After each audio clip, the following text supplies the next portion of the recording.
Olá, ouvintes e leitores, sejam bem-vindos à nossa leitura bíblica comentada do Ictus Podcast.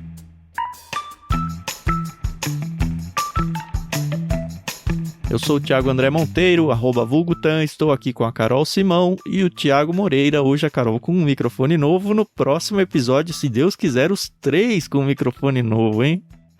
Tudo bem?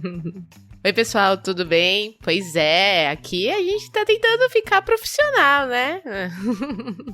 Olá, pessoal, muito bom. Gênesis 44 hoje, teste final aqui. José com os seus irmãos novamente, mais uma peça pregada aqui para entender o que está acontecendo e continuar na história de José e de seus irmãos aqui. Ainda vai parar no meio a história, né? Ela vai, Sim. Mas nunca acaba.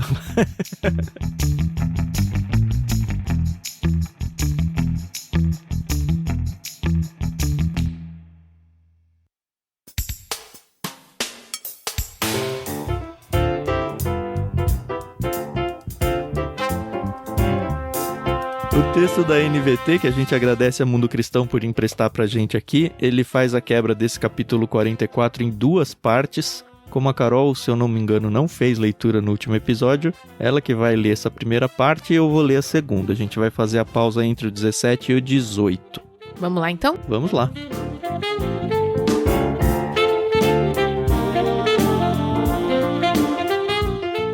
Então José deu a seguinte ordem ao administrador do palácio: coloque nos sacos que eles trouxeram todo o cereal que puderem carregar, e coloque o dinheiro de cada um de volta no saco. Depois, coloque meu copo de prata na boca do saco de mantimento do mais novo, junto com o dinheiro dele. O administrador fez tudo conforme José ordenou. Assim que amanheceu, os irmãos se levantaram e partiram com os jumentos carregados. Quando haviam percorrido apenas uma distância curta e mal haviam saído da cidade, José disse ao administrador do palácio: vá atrás deles e detenham-os. Quando os alcançar, diga-lhes: por que retribuíram o bem com o mal? Por que roubaram o copo de prata do meu senhor, que ele usa para prever o futuro? Vocês agiram muito mal. Quando o administrador do palácio alcançou os homens, repetiu para eles as palavras de José. Do que o senhor está falando? Disseram os irmãos. Somos seus servos e jamais faríamos uma coisa dessas. Por acaso não devolvemos o dinheiro que encontramos nos sacos? Nós o trouxemos de volta da terra de Canaã. Por que roubaríamos ouro ou prata da casa do seu senhor? Se encontrar o copo de prata com um de nós, que morra quem estiver com ele. E nós, os restantes, seremos seus escravos. Sua proposta é justa, respondeu ele. Mas apenas aquele que roubou o copo de prata se tornará meu escravo. Os outros estarão livres. Sem demora, eles descarregaram os sacos e os abriram. O administrador do palácio examinou a bagagem de cada um, começando pelo mais velho até o mais novo. E o copo foi encontrado no saco de mantimento de Benjamim. Quando os irmãos viram isso, rasgaram as roupas. Depois colocaram a carga de volta sobre os jumentos e retornaram à cidade. José ainda estava em seu palácio quando Judá e seus irmãos chegaram, e eles se curvaram até o chão diante dele. O que vocês fizeram? Exigiu ele. Não sabem que um homem como eu é capaz de prever o que vai acontecer? Judá respondeu: meu senhor, o que podemos dizer? Que explicação podemos dar? Como podemos provar nossa inocência? Deus está nos castigando por causa de nossa maldade. Todos nós voltamos para ser seus escravos. Todos nós. E não apenas nosso irmão com quem foi encontrado o copo de prata. José, no entanto, disse: eu jamais faria uma coisa dessas. Apenas o homem que roubou o copo será meu escravo. Os outros podem voltar em paz para a casa de seu pai.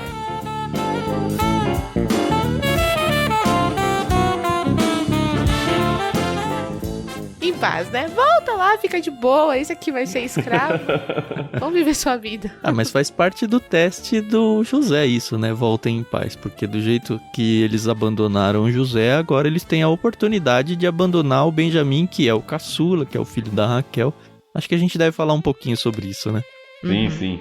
É o grande ponto do texto aí, né? Uhum. Sim. Eu queria muito conversar com vocês sobre essa questão, lendo essa parte do texto, eu fiquei assim, achei estranho esse negócio de homem que prevê o futuro e tal. E aí, no estudo que eu fiz, eu descobri que é uma prática chamada hidromancia, que era uma prática que acontecia lá no Antigo Oriente Próximo, onde uma pessoa usava um recipiente contendo água para fazer previsões e adivinhações. E aí eu percebi que eu sempre achei que era um copo, uma taça que ele bebia vinho, água, enfim. Só pra beber. Eu pensei que, tá ali da minha coleção, pega e bota ali. Mas não, né, era um artefato, assim, realmente importante, né. Não que o José fizesse o uso, né, mas era algo comum pros egípcios. De fato, eu descobri esse nome estudando para esse texto agora, eu já sacava que tinha alguma coisa, até ele dar uma pista, né? Ele fala, você não sabe que eu sou capaz de adivinhar e tal. A Bíblia de Estudo da NVT, ela apresenta 2 práticas, né? A hidromancia, que é com água no óleo, e a enomancia, que derramava vinho em outros líquidos. Eu acho que não deve ser muito diferente do que as pessoas de hoje fazem em ler mancha de café, borra de café, essas coisas assim. Enfim, coisas erradas já faz tempo que existe, né? A ideia é justamente essa mesmo, né? Você derramar um líquido no outro que não seja homogêneo, evidentemente, e que aí cause ali alguma distorção, e o formato que surge ali levava a uma interpretação. Então isso era comum não só no Egito, mas como a Carol disse aí na pesquisa dela, no Oriente Antigo ali, naquela região. Então era uma prática comum que pessoas de autoridade faziam, que era o cargo de José aqui, no caso. Não quer dizer que José fazia uso disso, mas pelo menos era comum e não seria estranho tanto para os egípcios quanto para as pessoas que estavam acostumadas com povos que tinham essa prática. Então, para os irmãos de José não seria estranho que um governador do Egito tivesse essa, entre aspas, capacidade de prever o futuro por meio desses métodos aí. E é interessante não só a taça, mas o dinheiro que eles devolvem, né? Eles tentaram trazer de volta o dinheiro da primeira compra, e agora na segunda compra José de novo fala, coloca o dinheiro lá de volta. E eu acho que, como já estava montada a arapuca, né, para eles serem pegos, dessa vez não era só para deixar o dinheiro ali, era para intensificar ainda mais a questão do roubo, eu acho.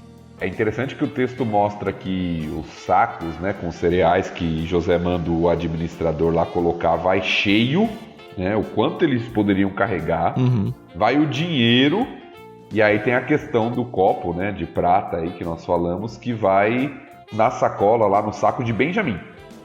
Propositadamente aqui é uma figura central da história, né? Benjamim era aquele que não estava na primeira vez, que José, que os irmãos não sabiam que era José, né? Exigiu a presença dele, e que agora ele é o alvo, né, do teste que José está colocando. O alvo não, né? O alvo são os irmãos, o que os irmãos vão fazer com ele, né? Mas ele é a figura central do teste ali, porque a taça de prata é colocada justamente na sacola ali de Benjamim. E que situação, né? Porque eles afirmam, né? Não tá com a gente. E se você achar, pode levar. Lembra de alguma história assim, Carol? De Jacó, né? Lá com Raquel e os ídolos do Labão. Os ídolos do lar, igualzinho, né?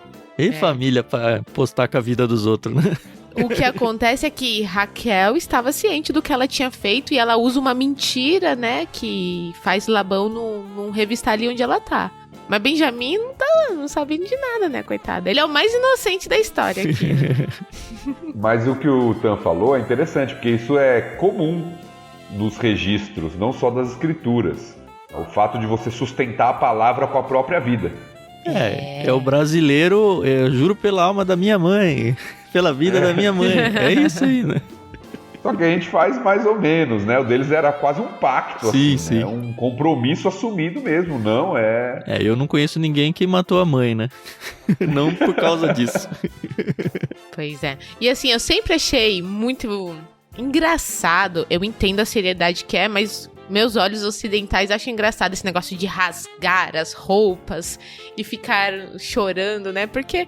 Nossa, tá estragando uma roupa e antigamente eu sei que... É o pensamento da Carol, menina, né? O guarda-roupa não era vasto como é hoje em dia, né? Mas eu entendo realmente a seriedade que é esse negócio de você, né?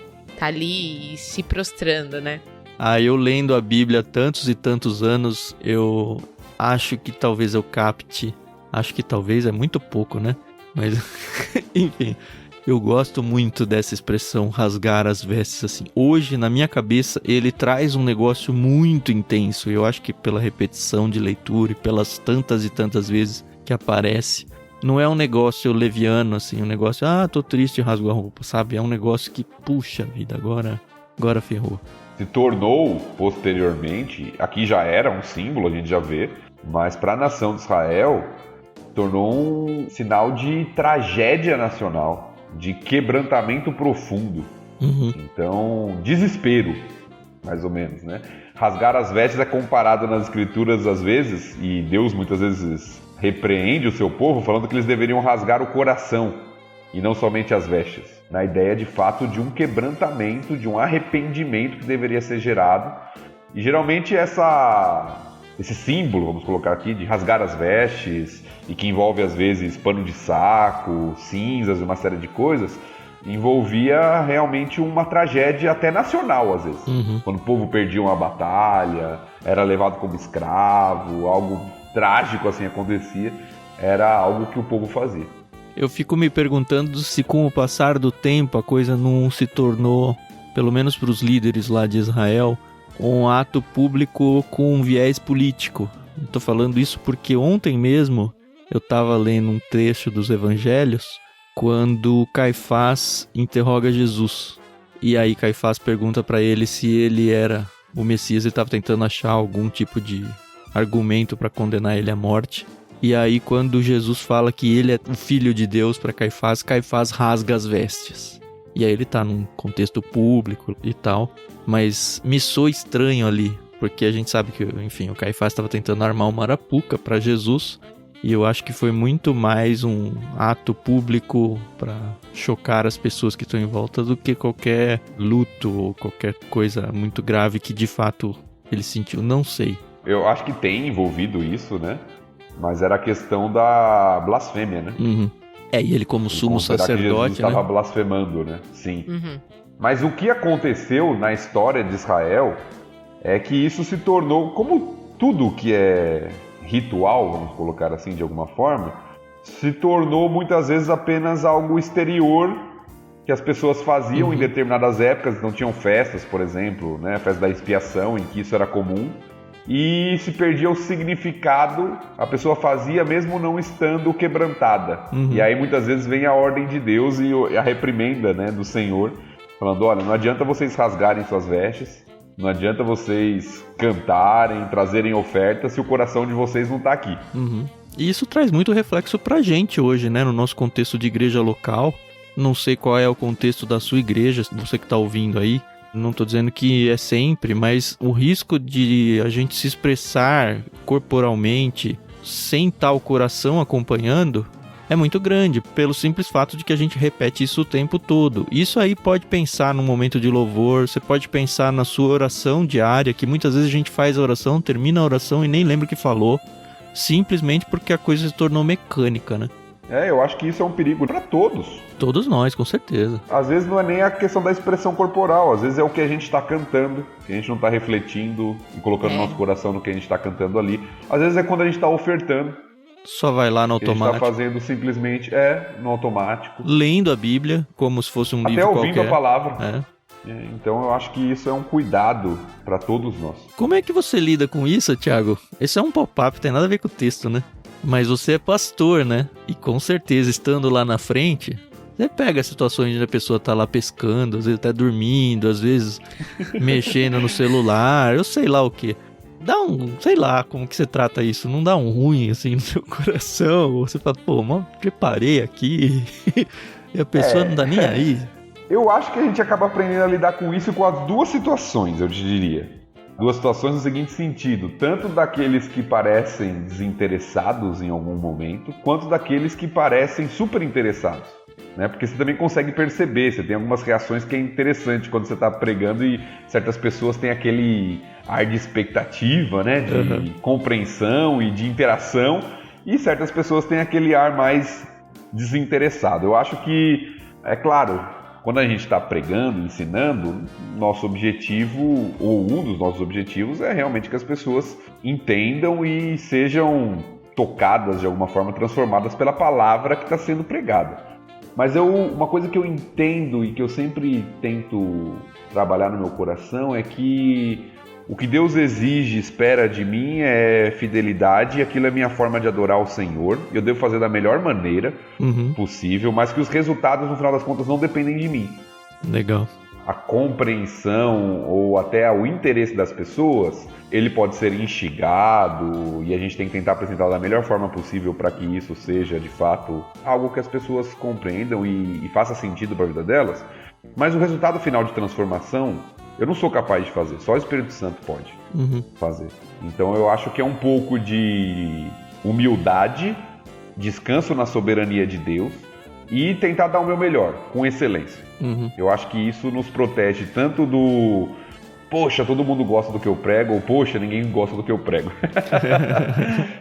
Mas é como o pastor falou, isso realmente é uma coisa de maturidade, né? Porque, obviamente, nunca preguei, né, e tal, mas quando você se prepara para dar uma aula de escola bíblica dominical e quando os alunos não demonstram interesse, mexe um pouquinho com o seu ego, né? Então, haja maturidade. Ainda bem que podcast não deixa a gente ver como que as pessoas estão ouvindo, né?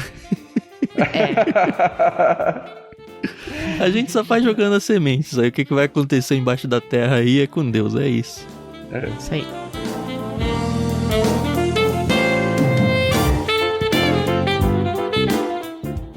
Eu fiquei pensando no Simeão, cara. Coitado, ele ficou lá preso sei lá quanto tempo.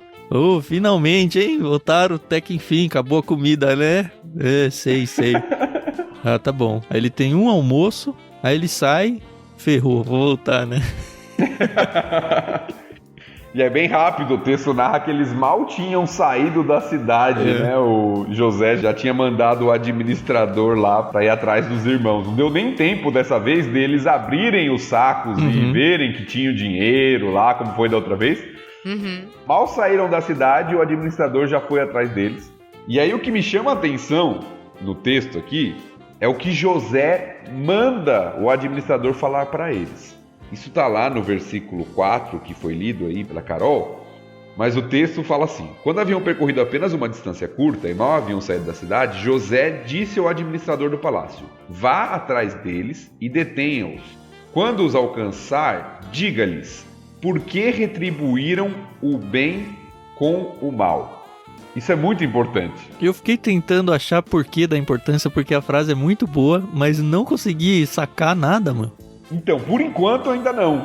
Mas nós vamos ver no decorrer da história que Deus é apresentado, na história de José, como aquele que retribui o mal com o bem. E José, de alguma forma, faz isso também com os irmãos. Retribui o mal com o bem. Então, essa expressão é muito importante na história de José, porque contrasta o que os irmãos fizeram, e aqui, evidentemente, eles não fizeram, mas José está lançando isso como um teste na conta deles, mas eles já tinham feito com José, já tinham feito mal com José, com aquilo que José faz com os irmãos e que Deus faz em toda a história, transformando o mal em bem. Então isso é muito presente na história de José, e essa expressão surge aqui, só que de maneira inversa. Vocês retribuíram o bem com o mal, ou seja, eu tratei vocês bem, eu acolhi vocês, eu almocei com vocês, dei um tratamento de honra a vocês, eu devolvi o dinheiro de vocês. Enchi os sacos o máximo que vocês conseguiam carregar, que a gente tem que pensar que eles estão em época de fome, não é pra esbanjar a coisa, né? Exatamente. Então tratei vocês com generosidade, com fartura, e vocês vêm até a mim e roubam de mim? Vocês não saberiam que eu sou capaz de adivinhar, ele usa aí, vocês agiram muito mal, é como ele termina na tradução da NVT. Ou seja, toda essa história gira em torno da má atitude dos irmãos de José e do que vai acontecer por causa disso, né? E a punição proposta pelos próprios irmãos, pelo que eu dei uma pesquisada aqui, ela foi agressiva demais, né? Tanto que o próprio administrador fala, não, só vou punir quem tiver roubado, não vou punir todo mundo. Óbvio que a gente sabe que ele estava em conluio lá com o José e ele não ia deixar todo mundo fazer isso.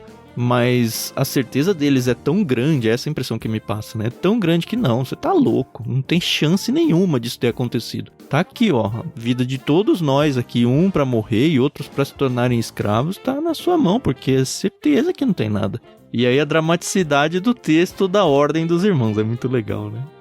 Eles tinham essa convicção, né? Eles falam, nós somos seus servos, jamais faremos uma coisa dessa. E aí eles jogam pro extremo, né?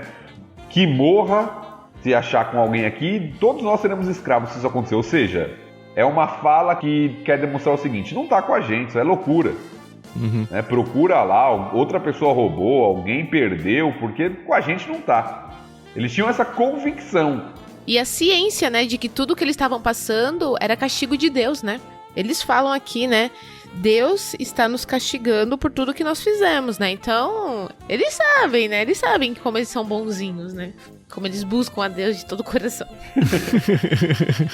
O que me passa aqui é que ao longo da história, eles ainda ficam tentando esconder o que eles fizeram para José. Entre eles, não. Mas eles não verbalizam isso, eles não contam de fato o que fizeram para José para ninguém. E na cabeça deles poxa, Deus está cobrando isso, não só as consequências, mas que a gente reconheça que fez isso. Até porque nessa passagem tem alguém entre eles que não sabe também o que aconteceu com José. O Benjamim, né? Benjamim, a gente sempre lembra que Jacó foi enganado, mas Benjamim também não sabe, certamente não sabe. Os irmãos não contaram pra ele o que fizeram com o irmão dele. Benjamim acha que o irmão tá morto. Benjamim acha que José morreu. E encontrando a taça, eu acredito que a reação natural dos irmãos, pelo menos com o coração que eles tinham, era, pô, Benjamim, do mesmo jeito que eles não gostavam do José, né? A gente colocou nossa vida aqui em risco e você me dá uma dessa, meu? Não sei se eles pensaram que foi uma armação. Eles jogam pra Deus, pô, Deus tá castigando a gente. Mas é interessante ver que em nenhum momento tem, de fato, um resquício de culpa pra Benjamim. Eles falaram, pô, Benjamim, você sacaneou a gente aqui. Não, eles jogam isso pra Deus mesmo, ó. Não foi Benjamim, apesar de estar no saco dele. É legal a expressão, não só a expressão, né, mas esse trecho todo onde eles falam. Quando eles tentam se justificar, o texto é meio que eles falando, eles não têm o que falar. O que a gente vai dizer, né? Não tenho, todos os argumentos aqui estão contra nós, a gente sabe que não foi a gente, mas não tenho como te explicar isso, sabe? Tá aqui. E aí? E é interessante duas questões aqui no texto. A primeira é que o administrador, mesmo sabendo com quem estava o copo de prata, ele dá, como o Tan falou, a dramaticidade do texto aqui. Provavelmente José tinha orientado ele a fazer isso, né? Ele começa dos mais velhos. Então vai abrindo o saco de um, vai abrindo o saco de outra. É como que os irmãos tivessem assim, tá vendo? Não tá com a gente. Já estavam a ponto de falar. Gente, tá vendo? Não tá com a gente. Aí chega no último, né? Que ninguém imaginava. E aí tava lá. E o que você falou, Tan, é verdade, porque eles não culpam Benjamim. Eles não culpam Benjamim aqui pelo que aconteceu.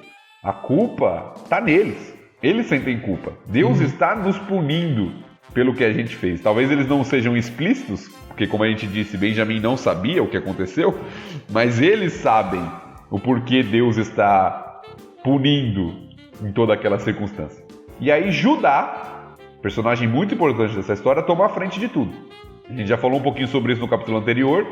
Rubem, Simeão, Levi, que seriam os 3 filhos mais velhos, eles de alguma forma perderam ali a liderança, talvez por causa dos seus pecados, ali, dos seus erros, da falta de prestígio diante do pai de Jacó. E agora Judá assume a liderança de todo o processo.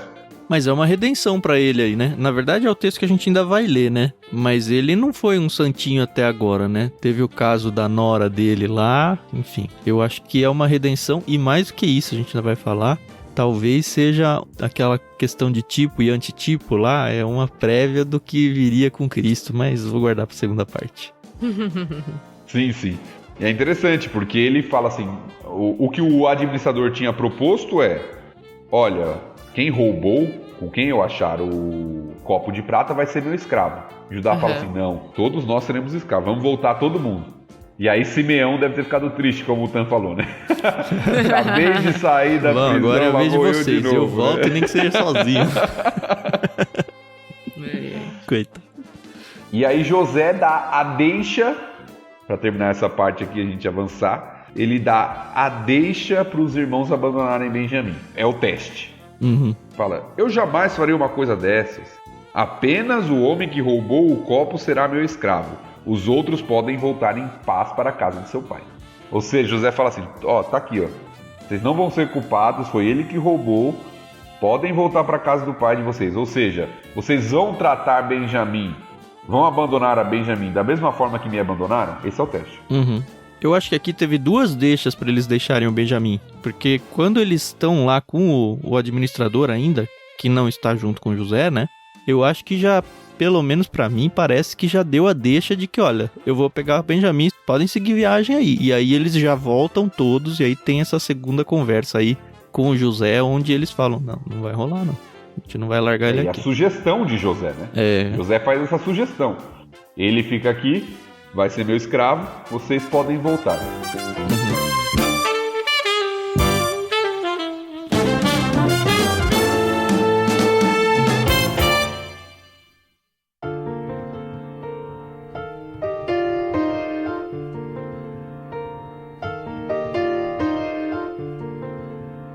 E aí a gente tem que entrar na sequência do texto, né? Sim. Então vamos. Eu vou continuar a leitura do 18 até o final.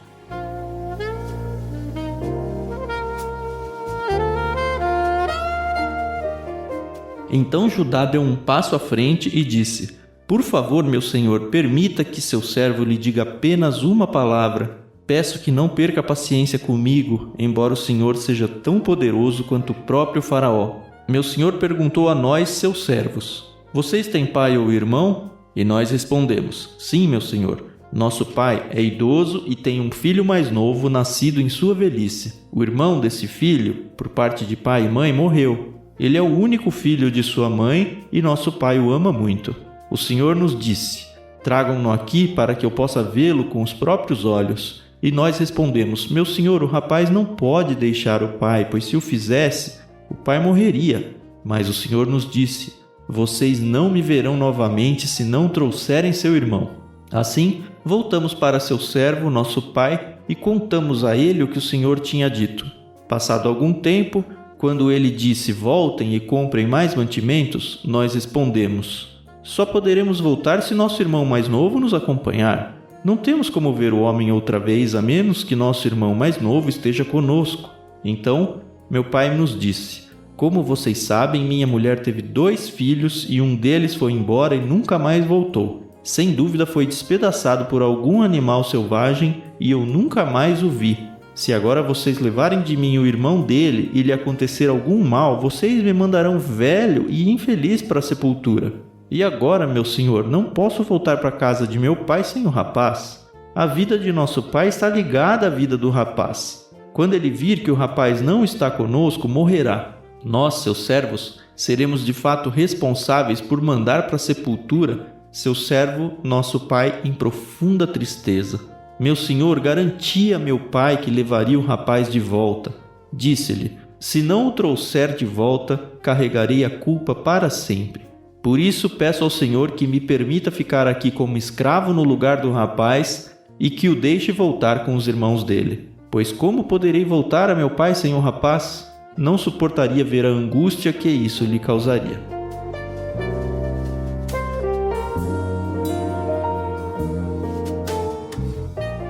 Na verdade, eles já tinham visto isso uma vez, né? A angústia do pai no caso do José, e a gente viu o quanto que o Jacó realmente sofreu ali. Agora, como a gente já mencionou, acho que 1 ou 2 episódios atrás, o Benjamim é o último que traz alguma memória de Raquel, que também já está morta. E eu acho interessante que eles não ficam tentando proteger, acho que por causa do Benjamim. Eles ficam tentando proteger por causa do pai. Uhum. Eu acho que talvez tenha alguma coisa do Benjamim, mas certamente o foco e a preocupação maior é Jacó aqui. Uhum. Né? E tudo aquilo que eles viram acontecer com Jacó por causa de José. Então eles viveram isso, eles experimentaram isso, eles viram o pai sofrendo com a morte, entre aspas, de José. E tudo que o pai fez, né, quando eles voltaram: não vão levar Benjamim. Esqueceu praticamente Simeão lá, só voltou porque senão ia morrer todo mundo de fome. Então toda a proteção que o pai deu para Benjamim, e agora voltar sem Benjamim, Como eles vão voltar para casa sem Benjamim? Não existe essa possibilidade na mente deles. A gente teve um episódio atrás que a gente falou, presta atenção que quando eles contam pro Jacó, mas como é que a gente ia adivinhar o que ele ia perguntar? E aí a gente falou, não, na verdade ele não perguntou, vocês que foram falando aí, lembra? Uhum. Vocês que se entregaram aí. Mas o discurso aqui diante do José, né, que eles não sabem quem é, mas é eles falando a mesma coisa. O Senhor perguntou pra gente se a gente tinha pai, se a gente tinha irmão. O que me fez pensar se de fato, apesar do texto bíblico não ter enfatizado essas palavras naquele texto lá, se de fato não fez parte da conversa inicial isso. Fiquei na dúvida. Sim. E não muda nada. Não, é bem mas... possível, porque nem sempre a narrativa dá todos os detalhes, às vezes ela resume. Sim. Né, o que de fato aconteceu. E aqui Judá conversando com o próprio José, ainda sem saber que é José, né? Mas conversando com o próprio José, fala isso e não há nenhuma correção da parte de José do discurso de Judá. Então é bem possível que na narrativa anterior havia um resumo. E voltando pro que a gente falou, também acho que foi no episódio anterior que eu dei o exemplo do Daniel que falando, mamãe, você é tão bonita e tal, pra bajular e continuar. Eles fazem a mesma coisa aqui, né? Embora o Senhor seja tão poderoso quanto o próprio faraó. Ok, eu preciso do seu favor agora, então vamos dar uma afagada antes. Né? Mas talvez, claro que há, né? Que o Senhor tenha paciência conosco e tudo, mas eles estão de alguma forma reconhecendo, talvez aumentando um pouquinho, porque o faraó era considerado um deus, né, no Egito, mas reconhecendo o poder de José. José é quem manda tudo ali. José não... Você vê que José faz toda a trama, José arma uma cilada com o administrador, José coloca aqueles homens para almoçar com ele, mesmo que em mesas separadas, e ninguém questiona José. José tem autoridade plena. A gente já viu ele se curvando, né? De novo, no verso 14, a gente acabou pulando, mas mais uma vez ele se curvando diante de José. Sim, verdade. Acho que é a terceira ou quarta vez que isso já acontece. E vai acontecer ainda mais. Mas é aquele sonho lá sendo repetitivamente cumprido. E José tem autoridade total, tem autonomia. Ele faz e ninguém questiona o que ele faz. Ele ganhou um prestígio, uma autoridade, um poder tamanho no Egito que ele monta a cilada, ele faz o que ele quer e ninguém questiona ele. É verdade. O que eu achei bonito dessa parte é realmente a atitude de Judá, né? Ele foi um dos irmãos que conspirou, né, contra José e vendeu ele, né, como escravo. E aí depois a gente vê, né, que ele tá disposto a trocar a vida dele, né? Então, isso é muito bonito, né? Um amor sacrificial, né? Muito. Queria trazer isso paralelo com Cristo, né? Cristo é descendente de Judá e é o que ele faz, né? É o sacrifício substitutivo, como você falou. Eu entrego a minha vida em prol de uma outra pessoa, para que a outra pessoa tenha vida. E aí tem todo o contexto de vida eterna, a coisa toda espiritual. Mas eu não consigo... Olhando Deus construindo a história e ele sabendo tudo que vai acontecer, eu não acho que esse texto é a gente forçar a barra, porque podia ser qualquer um dos irmãos e foi justamente Judá, sabe? Para fazer um negócio que de fato o descendente maior de Judá seria o grande responsável para uma atitude cósmica como foi, de colocar sua própria vida assim para proteger as pessoas. Eu acho que é uma migalha que Deus deixa aí na história, que obviamente quem era do Antigo Testamento nunca ia pescar uma coisa dessa, mas para nós que já estamos olhando tudo como passado, é bonito de ver, eu gosto demais disso. Sim, mas mesmo pro pessoal do Antigo Testamento, a proeminência que Judá vai ganhando aqui, e até na bênção, quando a gente vai ver futuramente aí no final de Gênesis, que Judá recebe, ela é muito importante, porque é de Judá que vem os grandes reis de Israel. Sim. É de Judá que vem Davi. Então, personagens muito importantes da história de Israel estão ligados à tribo de Judá. E até para o povo lá isso era muito importante. Mas, de fato, esse tipo, né, como alguns chamam aqui, de Judá entregando a própria vida em favor do irmão mais novo e também em favor do pai, de alguma forma, como a gente viu, remete muito para nós que já conhecemos a história como um todo, o que Cristo fez entregando sua vida em favor do homem, né, em favor da humanidade. Então é muito interessante, muito belo, como a Carol falou, a atitude aqui que mostra de fato para José que seus irmãos estão mudados. Não sei se arrependidos plenamente é a melhor palavra, mas eles não vão fazer com Benjamim o que fizeram com ele. Eles já viram todas as consequências, eles entendem que Deus está inclusive os punindo pelo que eles fizeram, eles viram tudo que isso causou ao pai, e eles não vão fazer isso de novo. É isso que eu falar do pai. Por mais que ele tenha até percebido que não fizeram por Benjamim, estão fazendo pelo pai, no caso de José, todo mundo sabia que ele era o preferido do pai, então também poderia ter sido no caso de José por causa do pai. Por mais que eles não gostassem mesmo do José. E Sim. Não é mais, né? Mas eles viram, Judá ainda fala, né? A fala de Judá é interessante. O rapaz não pode deixar o pai, pois se o fizesse o pai morreria. Ou seja, eles já viram o desgosto profundo que aconteceu com Jacó. Jacó perdeu a mulher que amava, perdeu o seu filho primogênito, entre aspas, ou o filho primogênito da mulher que ele amava, de fato, que era José. Ele tem uma coisa que o segura na vida, o outro filho, Benjamim. E agora a possibilidade de perder o que resta. Basicamente é isso. A bola já estava cantada pelo Jacó, né? Vocês vão levar ele, vai acontecer alguma coisa, aí eu vou perder meu filho. Se acontecer alguma coisa, eu perdi os meus filhos e eu vou pra sepultura, o Sheol aí aparecendo de novo no capítulo anterior, né? Eu vou pra sepultura e paciência. Sim, acabou, minha vida acabou, basicamente é isso.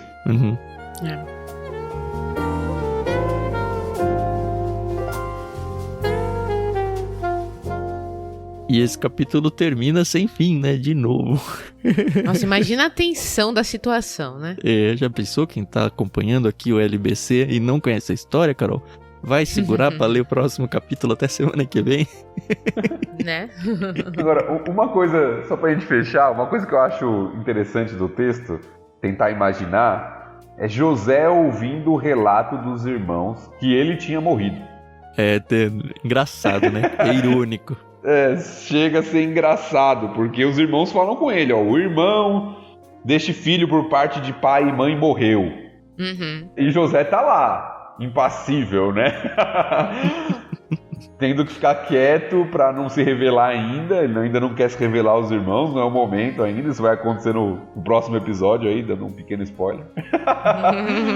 Mas José ouvindo da boca dos irmãos que o haviam traído e vendido que ele estava morto. Mas eles não disseram que um animal matou. Eles disseram que o Jacó achava que um animal tinha matado. Sim, mas Judá antes já tinha dito que ele estava morto, lá no 20. Né? O irmão desse filho... O que eu tô tentando mostrar é que essa história do José, que nunca foi super resolvida aí, nada resolvida, aliás, né? Eles meio que estão trazendo o discurso para mais perto de que, olha... Não é que talvez ele tenha morrido, o discurso está começando a mudar. Não vai dar tempo de mudar tudo, que a gente já sabe que no próximo capítulo o José realmente vai se revelar. E aí não tem nem mais por que falar. Mas eu acho que os irmãos estão meio com medo de falar que eles mataram, ou que ele tá morto, sei lá. E acabou. Sobe os créditos, Carol, é isso? Exato.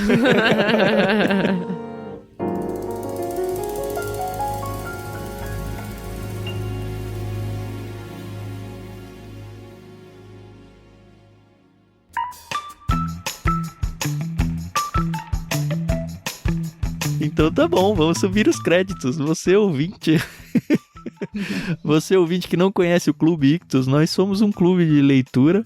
Temos vários planos de assinatura que algum pelo menos pode interessar. Aqui no LBC a gente gosta sempre de enfatizar o Plano Vida, que traz livros para vocês de vida cristã prática e casa muito bem. Mas a gente tem vários outros planos, conheça tudo lá em ictus.com.br. Se você caiu no podcast de paraquedas, de repente alguém copiou o MP3, transmitiu para você no WhatsApp ou alguma outra forma que não o podcast, saiba que você pode encontrar os nossos episódios procurando por Leitura Bíblica Comentada em qualquer aplicativo desses de podcast ou dentro do nosso site mesmo, tem tudo lá organizadinho para você. Fica aí o convite, bem facinho de participar. Inclusive, se a gente está falando de participar, a gente tem, como você já sabe, o nosso canal no Telegram, onde vocês podem sim conversar com a gente, conversar com outros ouvintes, trazer as suas impressões, as suas dúvidas, os seus comentários sobre o que a gente tem lido aqui com vocês. para fazer parte também é de graça. Basta vocês acessarem t.me/leitura bíblica comentada ou procurar por leitura bíblica comentada, isso dentro do aplicativo Telegram. Então, se você ainda não tem instalado, você precisa instalar aí no seu celular. É isso. Eu fico muito feliz. Um capítulo curto, só de história e muito gostoso de ler. Uma delícia. E tô muito ansioso pra gente terminar Gênesis, porque a vontade mesmo que dá é da gente ler até os 50 de uma vez só, porque a história é um fôlego só. É verdade, mas calma.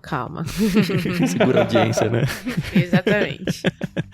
Eu agradeço ao Carol e Thiago mais uma vez por estar comigo aqui. Vocês são joias que Deus colocou na minha vida, viu? Obrigado. Eu também sou muito grata pela vida de vocês e vida longa ao LBC e a nós, né? Porque senão não tem LBC. Senão não tem LBC, né? Ou pelo menos prepare os nossos filhos para assumir, se Deus quiser, antes do apocalipse. Aí eu fujo dessa treta. Ai. Obrigada, pessoal, pela audiência, a paciência. A gente se ouve no próximo episódio. Até mais. Muito bom estar com vocês novamente. Estamos chegando aí na reta final. Tem sido bom ouvir o relato de vocês aí no Telegram, a interação de vocês, o quanto isso tem sido legal. Compartilhe isso com outras pessoas, crie esse hábito de ler a Bíblia em conjunto com outras pessoas. É sempre interessante, a gente vai aprendendo mais e desenvolvendo esse hábito tão importante no nosso relacionamento com Deus. Deus te abençoe aí, até a próxima.